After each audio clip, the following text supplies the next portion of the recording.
सान बौलपुर गाँव में श्री श्री अनुकूल चंद्र ठाकुरंकर 137तम जन्म उत्सव स्थानीय यात्रा पड़िया पालन करा जायछि।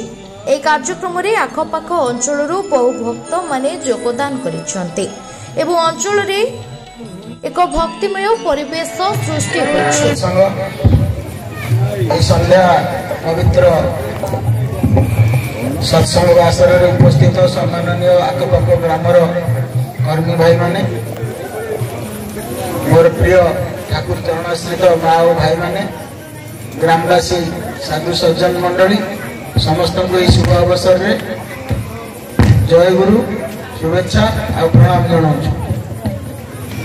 आज ये सान बौलपुर ग्राम रे हमर सम्माननीय गुरु भाई गुरु भ्राता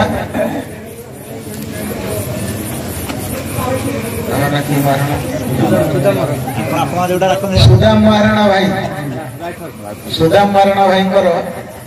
जे उद्यम रे पाख आख गाँव भाई और माँ माने सहयोग ये पवित्र सुंदर सत्संग आयोजित होती। भजन कीर्तन भितर भाव देह ठाकुर आम मान पाखे उद्भासित होती। आज ये सत्संग मोर आमर वक्तव्य बहुत संक्षिप्त रही, कहीं आम गोटे आज